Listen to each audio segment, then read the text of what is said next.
கடவுள் எனக்கு ஒரு புத்தியை கொடுத்திருக்கிறாரு, எனக்கு எண்ணத்தை கொடுத்திருக்கிறாரு, தரிசனம் கொள்ளக்கூடியவன் வச்சிருக்கிறாரு, கனவு காணக்கூடியவன் வச்சிருக்கிறாரு, சொப்பனம் காணக்கூடியவன் என்ன வச்சிருக்கிறாரு. இந்த தரிசனம் சொப்பனம் சூப்பரா வேலை செய்து பாருங்க. உள்ள வேலை செய்ய தூங்கும்போது கூட அது வேலை செஞ்சிட்டு இருக்குது, போகும்போது வரும்போதெல்லாம் அது வேலை செஞ்சிட்டு இருக்கிறது. இதை தியானிக்க தியானிக்க அந்த தரிசனம் சொப்பனம் எல்லாம் அதிகமாகிறது, உள்ள கனவு பெருகுகிறது, அந்த கனவு நிச்சயமா நிறைவேறும். இயேசுவை நம்பினோர் மாண்டதில்லை, என்னென்ன துன்பங்கள் நேரிட்டாலும் சிங்கத்தின் வாயினின்றும் ரட்சிப்பார், பங்கம் வராதென்னை சிங்கத்தின் வாயினின்றும் ரட்சிப்பார், பங்கம் வராதென்னை ஆதரிப்பார். நெஞ்சமே நீ அஞ்சிடாதே, நம்பினோரை கிருபை சூழ்ந்திடுதே, மட்டும் காத்தவர் இம்மானுவேல், இன்னமும் காத்துன்னை நடத்துவார், மட்டும் காத்தவர் இம்மானுவேல், இன்னமும் காத்துன்னை நடத்துவார். நாசியில் சுவாசமுள்ள மாந்தரை நம்புவதல்ல தம் ஆலோசனை, கோர பயங்கர காற்றடித்தும் கண்மலை மேல் கட்டும் வீடு நிற்கும், கோர பயங்கர காற்றடித்தும் கண்மலை மேல் கட்டும் வீடு நிற்கும். நெஞ்சமே அஞ்சிடாதே, நம்பினோரை கிருபை சூழ்ந்திடுதே, மட்டும் காத்தவர் இம்மானுவேல், இன்னமும் காத்துன்னை நடத்துவார், மட்டும் காத்தவர் இம்மானுவேல், இன்னமும் காத்துன்னை நடத்துவார். விசுவாசத்தால் நீதிமான் பிழைப்பார், வறட்சி மிகுந்த காலத்தில் வலது பாரிசத்திலே கர்த்தராம் நிற்பதால் அசைந்திடான், வலது பாரிசத்திலே கர்த்தராம் நிற்பதால் அசைந்திடான்.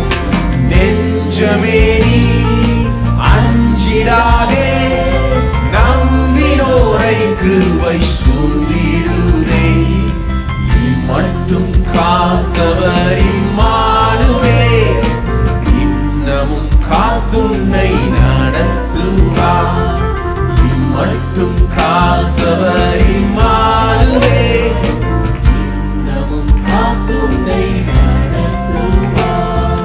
இயேசுவின் நாமத்தில் ஜெயம் பெற்றே ஏகி பறந்திடும் பக்தரோடே சேர்ந்தென்றும் வாழ்ந்திடும் ஐக்கியத்திலே, ஜெய கம்பீரமே உனக்குண்டே, சேர்ந்தென்றும் வாழ்ந்திடும் ஐக்கியத்திலே, ஜெய கம்பீரமே உனக்குண்டே.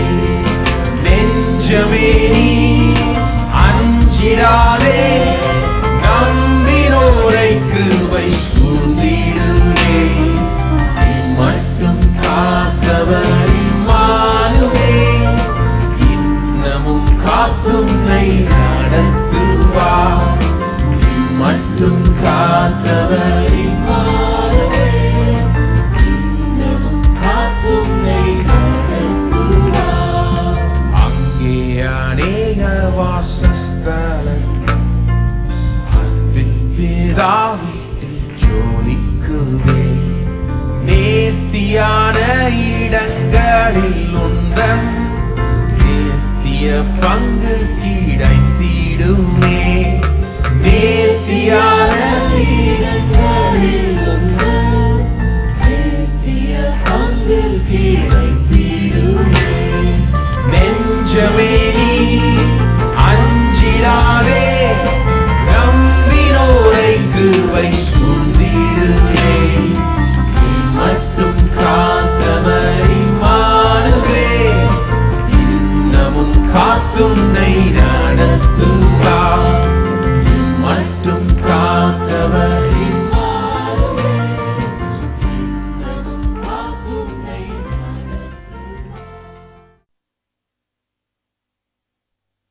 நான் எப்படி வாழ்றேங்கிறது ரொம்ப முக்கியம். நான் கேவலமாக வாழக்கூடாது, நான் நல்லா வாழணும், முன்ன இருந்ததை விட இன்னும் நல்லா வாழணும், என்னுடைய நோக்கங்கள் உயரணும், என் வாழ்க்கை உயரணும், எல்லா காரியமே உயர்ந்து போகணும். ஏன்னா கடவுள் என் வாழ்க்கையில் வந்ததுக்கு என்ன பிரயோஜனம் இல்லைன்னா முன்ன இருந்ததை விட மோசமாகிறதா வாழ்க்கை கிடையாது. இதோ அதை விட நல்லா ஆகணும். அப்போதான் கடவுளுடைய நாமத்துக்கு என் மூலமாக மகிமை உண்டாகணும். கடவுள் உங்களை எப்படி உண்டாக்கி இருக்கிறாருன்னு யோசித்து பாருங்க. உங்களுக்கு எதுக்கு மனசை கொடுத்துருக்காருன்னு யோசித்து பாருங்க. கனவு காணக்கூடியவர்களாக அவங்கள உண்டாக்கி இருக்காருன்னு யோசித்து பாருங்க. சொப்பனங்களை தரிசனங்களை உடையவர்களாக இருக்க முடியாது அவங்களை உண்டாக்கி இருக்காருன்னு யோசித்து பாருங்க. வாழ்க்கையில் உயர்ந்த லட்சியங்களின் நோக்கங்களை வைக்கக்கூடியவர்களாக அதை அடையக்கூடியவர்களாக உண்டாக்கி இருக்காருன்னு யோசித்து பாருங்க. ஒரு காரியத்தை விரும்பி அதை நாடி அதை பெற்றுக்கொள்ளக்கூடியவர்களா கடவுள் உங்களை வைத்திருக்கிறார், உங்க மனதை அப்படி கொடுத்திருக்கிறார். இதெல்லாம் யோசிச்சு பார்க்காம டெய்லி சாப்பிட்டு படுத்துட்டு வேலைக்கு போயிட்டு வந்துட்டு இருக்கிறீங்களே, அதுதான் வேணான்ற. கொஞ்சம் யோசிக்கிறேன். ஹலோ, என்ன பேர் யோசிக்கிறீங்க? என்னையா கொஞ்ச நேரம் தொழுதுகிட்டு போலான்னு வந்தேன். இதுதான் உண்மையான தொழுகை. சும்மா இப்படின்றது தொழுகை இல்லை. நம்ம யாரு, நமக்கு எப்படிப்பட்ட மனசு கொடுக்கப்பட்டிருக்கிறது, எப்படிப்பட்டவர்களா இருக்கணும் நான் அப்படின்னு கண்டுபிடிச்சு அப்படி மாறுறது தான் உண்மையான தொழுகை. இருக்கீங்களா? சரி. அப்ப கர்த்தர் ஒன்றும் கேட்கல, கர்த்தர் ஒன்றும் சொல்லல அவனு கட்டுன்னு. ஆனா இவன் விரும்புறான். தப்பா அது? நான் சொல்றேன் தப்பே கிடையாது. கர்த்தரே சொல்றாரு நீ விரும்புற காரியம் நல்லதுதான், நல்ல காரியம்தான். அப்புறம் தான் சொல்றாரு நீ கட்ட மாட்ட, நான் உன்னுடைய குமாரன் கட்டுவான். நடக்கும், உன் விருப்பம் நிறைவேறும், உன்னுடைய குமாரன் மூலமாக அது நிறைவேறும் சொல்லி கடைசியில் அது நிறைவேறிச்சு. நிறைவேறின பிறகு அந்த ஆலயத்தை அவருடைய மகிமையால் நிரப்புறாரு பாருங்க. கர்த்தரு பிடிக்காமல நிரப்புறாரு. கர்த்தருக்கு அது பிடிக்கலன்னா அவருடைய மகிமையை அங்கே அனுப்பிச்சிருப்பாராம். ஆசாரியர்கள் அங்க இருந்து அங்க ஒன்றும் செய்யக்கூட முடியாம நிக்க கூட முடியாம போயிற அளவுக்கு, அந்த அளவுக்கு தேவ மகிமை அந்த இடத்துல பிரசன்னம் காணப்பட்டது. ஏன்னா தேவனுக்கு அது பிரியமா இருந்தது. இது எங்க இருந்து வந்தது? ஒரு மனுஷனுடைய இருதயத்திலிருந்து உண்டானது. அவனுடைய விருப்பம், அது ஒரு மனுஷனுடைய விருப்பங்க. ஆனா அவன் கடவுளுக்கு ஏற்ற ஒரு மனுஷன், கடவுளுடைய இருதயத்தை அறிஞ்சு வச்சிருந்த மனுஷன், கடவுளை பிரியப்படுத்தணும்னு விரும்பின ஒரு மனுஷன், கடவுளுடைய நோக்கங்களுக்காக வாழ்ந்த ஒரு மனுஷன், கடவுளை நேசிச்ச ஒரு மனுஷன். அவனுடைய சங்கீதங்களை வாசித்து பாருங்க. 19ஆம் சங்கீதம், 119ஆம் சங்கீதம் அப்படிலாம் வாசித்து பாருங்க. கடவுளுடைய வார்த்தையை பற்றி என்ன சொல்றான்னு, தேனிலும் அது இனிமையா இருக்குதுன்றான். அது அதனுடைய தியானம் அவனுக்கு அவ்வளவு அருமையா இருக்குதுன்றான். இரவும் பகலும் அதை தியானிக்கிற மனுஷன் பாக்கியவான். அவன் நீர்க்கால் ஓரமாய் நடப்பட்டு தன் காலத்தில் தன் கனியை தந்து இலையுதிராது இருக்கிற மரத்தை போல் இருப்பான். அவன் செய்வதெல்லாம் வாக்கி சொன்னது அவன் தான். கடவுளுடைய வார்த்தை இரவும் பகலும் அதனுடைய தியானம் அதெல்லாம் விரும்புகிறான் பாருங்க. அப்பேற்பட்ட ஒரு மனுஷன் அப்படியெல்லாம் வாழ்ந்ததன் விளைவாதான் இப்படி ஒரு தரிசனம் வந்தது. எப்பேற்பட்ட தரிசனம்? என்ன கட்டணும்னு நினைக்கிறான்? ஒரு வாரமா ரோடு வாரமா கடவுளுக்கு ஒரு சின்ன குடிசை போட்டு விட்டுருவோம் அப்படின்னு நினைக்கல. ஹலோ, எப்படி நினைக்கிறான்? கர்த்தருக்குன்னு ஒரு அரண்மனையை கட்டும். நான் எங்கிருந்து வந்து ஐடியா? கடவுள் அவன்கிட்ட சொல்லல. ஆனா வனாந்திரத்தில் இருந்தப்போ மோசேக்கு சொன்னாரு ஒரு கூடாரத்தை, ஆசரிப்பு கூடாரத்தை கட்டு. அது மூலமா என்ன வெளிப்படுத்தினார் கடவுள்? நான் வந்து பரலோகத்தில் இருக்க விரும்பல, என் ஜனம் எங்க இருக்கிறாங்களோ அவங்க நடுவில் இருக்க விரும்புறேன். ஆசரிப்பு கூடாரத்தை கட்டி அது தூக்கிட்டு போனாங்க. எங்க போனாலும் பாளையம் இறங்கும் போது கேம்ப் பண்ணும்போது எப்படி பண்ணாங்களாம்?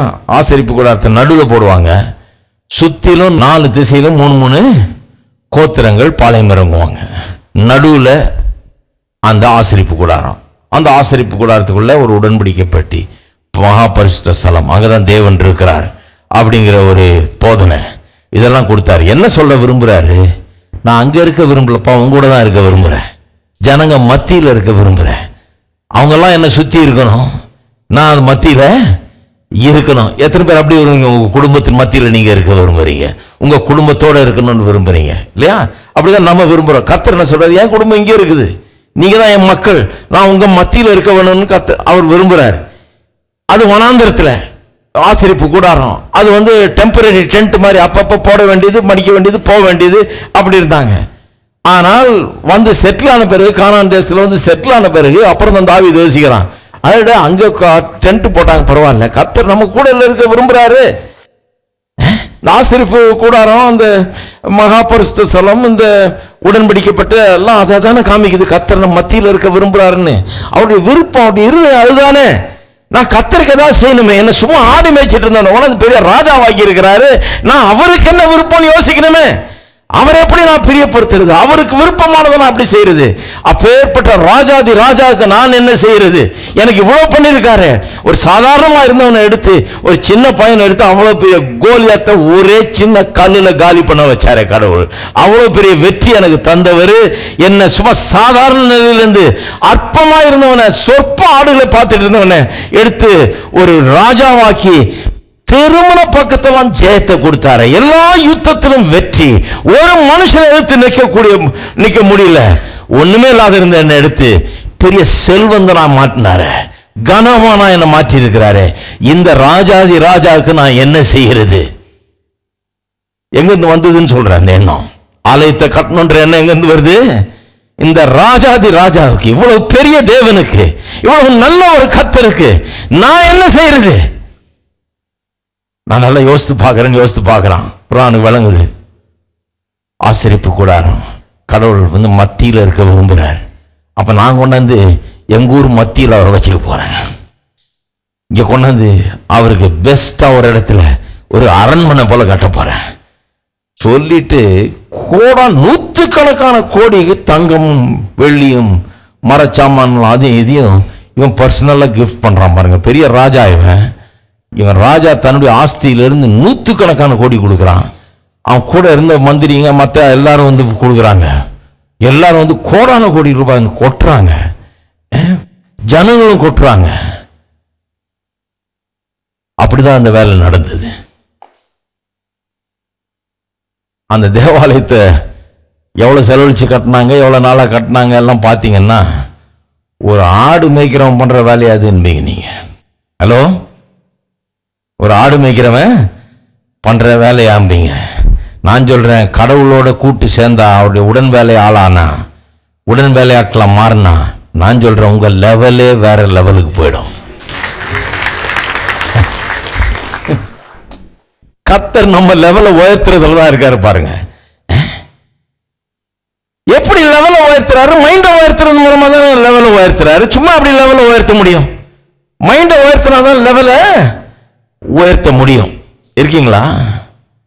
அப்ப கர்த்தர் நம்ம மைண்டை உயர்த்துறாரு, ஏன்னா நம்ம லெவலை உயர்த்துறோம். அப்ப கர்த்தருக்கு இந்த மைண்டு இது பரிசுத்தமானதாக, புதிதான ஒரு மைண்டாக, புதிதாக திங்க் பண்ணக்கூடியதா இருக்கிறது எவ்வளவு முக்கியங்கிறத நீங்க யோசித்து பாருங்க. ஏன்னா கர்த்தர் உங்களை கொண்டு எதெல்லாம் செய்ய விரும்புகிறாரோ அதையெல்லாம் உங்களுடைய மனதை கொண்டு தான் செய்ய விரும்புகிறார். அதனால தான் என்ன பண்ணுறோம்? வேதத்தை வாசிக்க சொல்கிறோம், அதை தியானிக்க சொல்கிறோம், அதை படிக்க சொல்கிறோம்.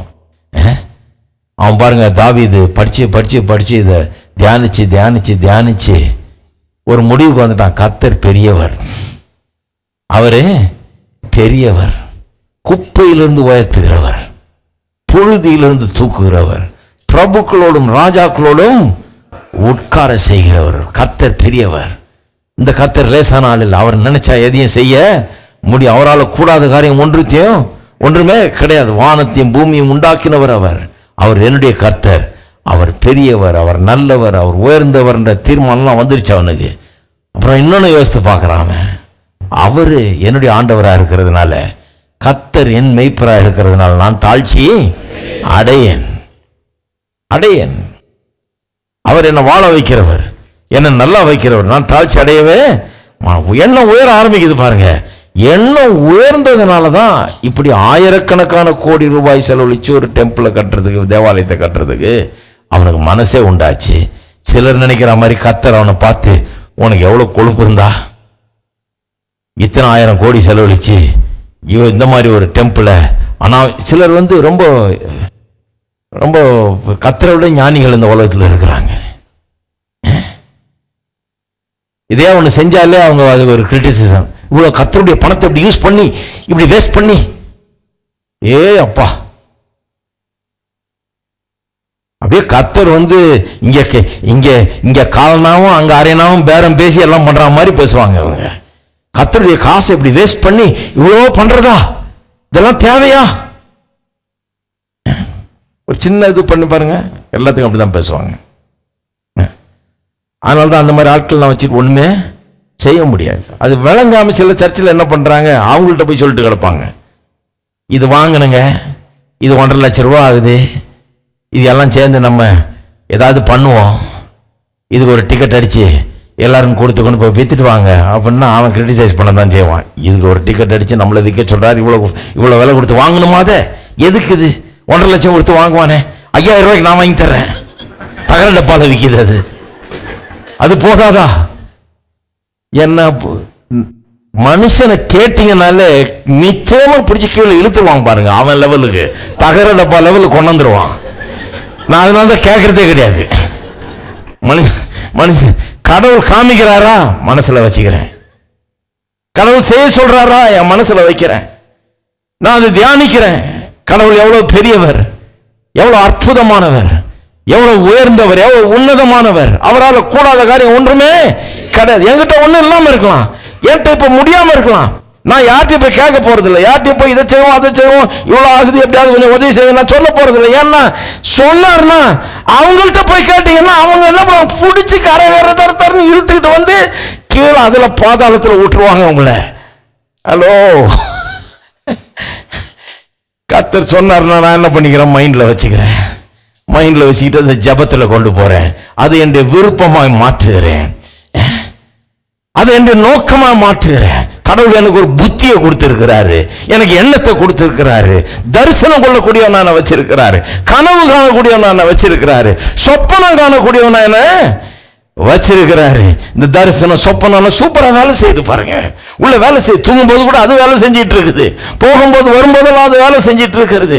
இதை தியானிக்க தியானிக்க அந்த தரிசனம் சொப்பனம் அதிகமாகிறது, உள்ள கனவு பெருகுகிறது. அந்த கனவு நிச்சயமா நிறைவேறும்.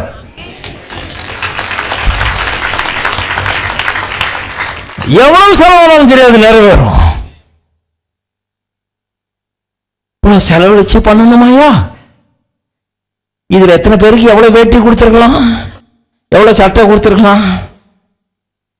ஐயோ, அதுக்குதான் அங்க போகவே கூடாது அவங்கள்ட்ட. அதுக்கு பதிலா இங்க போயிடணும் பேசாம. இதை தியானிச்சுக்கிட்டே இருந்தா திறக்காத கதவெல்லாம் திறக்கிறோம். வெண்கல தாழ்பால்களை உடைச்சு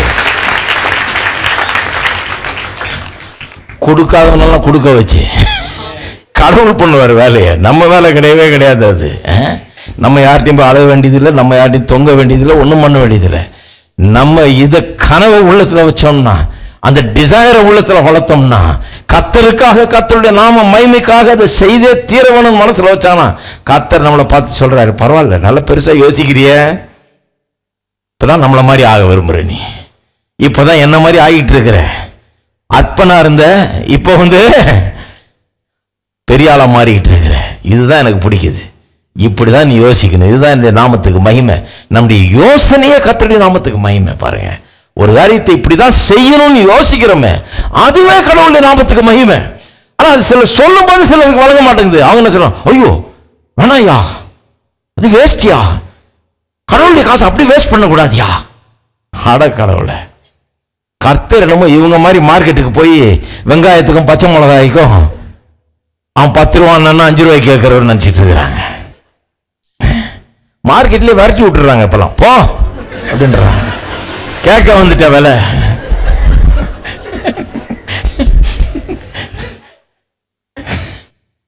மார்க்கெட்ல உள்ளவங்க சிலர் இருக்கிறாங்க,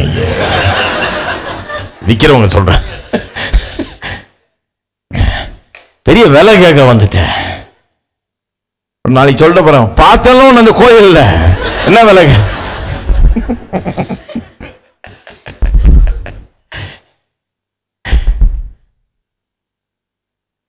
இருக்கீங்களா? கர்த்தர் பெரியவர், எல்லாம் சொல்லுங்க, கர்த்தர் பெரியவர், உன்னதமானவர், ஐஸ்வர்யம் உள்ளவர், அவரால் கூடாத காரியம் ஒன்றுமில்லை. அவர் பெரியவர், அவர் வல்லவர், என் தேவன் பெரியவர். இதை கொஞ்சம் தியானிங்க. இதை கொஞ்சம் தியானிங்க. இதுக்கேத்த விருப்பம், நாட்டம், நோக்கம், லட்சியம் எல்லாம் உள்ளத்துல உருவாட்டம். அப்படிப்பட்ட காரியங்கள், எப்படி நான் எதை விரும்பணும், எப்படி போகணும், என்ன செய்யணுன்றதெல்லாம் அந்த இதுக்கு ஏற்ற மாதிரி இருக்கணும். கடவுள் எப்படிப்பட்டவர்ன்றதுக்கு ஏற்ற மாதிரி இருக்க வேணும். ஏன்னா அதுதான் கடவுளுடைய நாமத்துக்கு மகிமை. இருக்கீங்களா? எல்லாரும் எழுந்து நிற்போம்.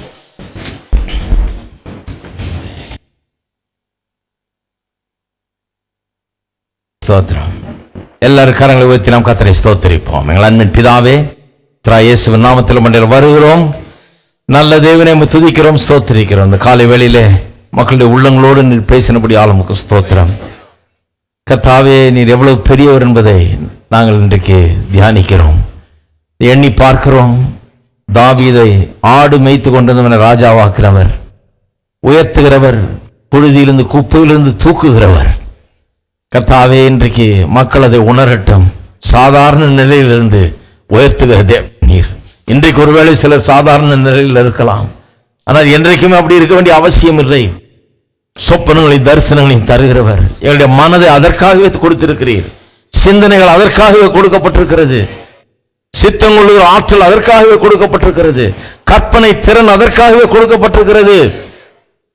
இந்த காரியங்கள் எல்லாம் எங்களுக்கு நீர் தந்தவர். எங்களை உயர்த்தும்படியாக தந்திருக்கிறீர். உயர்த்தும்படியாக எண்ணங்களை தந்திருக்கிறீர், மனதை தந்திருக்கிறீர், உங்களுடைய வார்த்தையை தந்திருக்கிறீர், கற்பனையை தந்திருக்கிறீர். இதெல்லாம் மக்கள் புரிந்து கொள்ளட்டும் கர்த்தாவே. அவர்கள் உயரட்டும். இந்த கற்பனைகள் ஒரு படிக்கட்டு போல அவர்களுக்கு இருக்கட்டும் மேலே வருவதற்கு. இந்த எண்ணங்கள் ஒரு லிப்ட் போல அவர்களுக்கு இருக்கட்டும் அவளை உயர்த்துவதற்கு. கீழான நிலையிலிருந்து மேலான நிலையத்தை கொண்டு வருவதற்கு எண்ணங்கள் ஒரு லிப்ட் போல வேலை செய்யட்டும் கர்த்தாவே. அவளை தூக்கட்டும். புதிய காரியங்களுடைய வாழ்க்கையில் நிறைவேறட்டும். உம்முடைய சித்தமும் நோக்கமும் அவளுடைய வாழ்க்கையில் நிறைவேறட்டும். உம்முடைய சித்தமே அவளுடைய விருப்பம் என்று ஆகட்டும் கர்த்தாவே. இதெல்லாம் நிறைவேற்ற நீர் நல்லவரும் வல்லவருமா இருக்கிறபடி ஆளுமுக்கு ஸ்தோத்திரம். ஜீவியங்களை மாற்றுகிறபடி ஆளுமுக ஸ்தோத்திரம். வசனத்தை கேட்கிறவருடைய உள்ளங்களிலே பெரிய மாற்றத்தை உண்டு பண்ணுகிறபடி ஆளுமுக ஸ்தோத்திரம். சொப்பனங்களும் தரிசனங்களும் உண்டாகட்டும். எண்ணங்கள் உயரட்டும், வாழ்க்கை உயரட்டும், வாழ்க்கை தரம் உயரட்டும். தேவனுடைய நாமம் மகிமைப்படட்டும். எல்லாரும் கண்டு ஆச்சரியப்படுகிற அளவுக்கு தேவனுடைய நாமம் மகிமைப்படட்டும். உமக்கு எல்லா கனம், மகிமை, துதி, ஸ்தோத்திரத்தை எடுக்கிறோம். இயேசுவின் நாமத்திலே ஜெபிக்கிறோம். நம்முடைய கர்த்தராகிய இயேசு கிறிஸ்துவின் கிருபையும் பிதாவாகிய தேவனுடைய அன்பும் பரிசுத்த ஆவியானவருடைய ஐக்கியம் நம் அனைவரோடும் இன்றைக்கும் என்றைக்கும் இருப்பதாக. ஆமென். இயேசு நல்லவர், பாட்டு பாடுங்கள், என்றும் நல்லவர், தாளம் போடுங்கள். இயேசு நல்லவர், பாட்டு பாடுங்கள், என்றும் நல்லவர், தாளம் போடுங்கள். இயேசு நல்லவர், பாட்டு பாடுங்கள், என்றும் நல்லவர், தாளம் போடுங்கள்.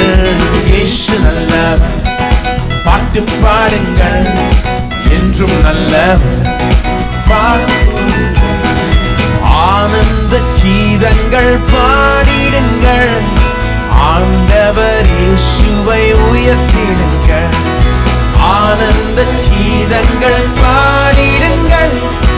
ஆண்டவர் இயேசுவை உயர்த்திடுங்கள். இயேசு நல்லவர், பாட்டு பாடுங்கள், என்றும் நல்லவர், தாளம் போடுங்கள். இயேசு நல்லவர், பாட்டு பாடுங்கள்,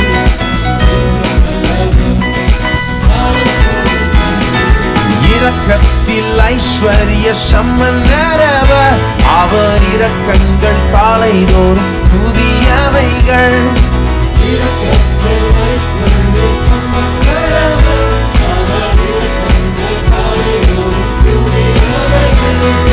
மனதுருக்கம் நிறைந்தோரவர், மன்னிப்பில் தயவு பெருத்தோரவர்.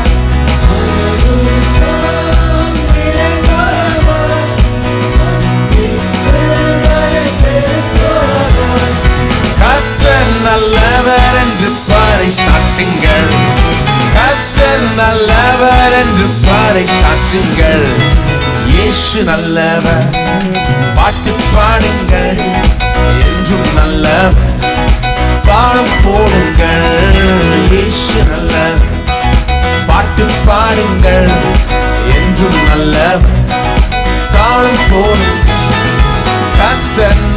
நல்லவர் என்று ருசித்து பாருங்கள்.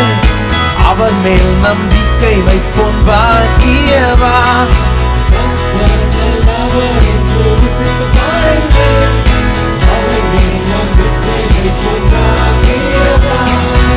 உலகெங்கும் சென்றிடுங்கள், ஊரெங்கும் சொல்லிடுங்கள்.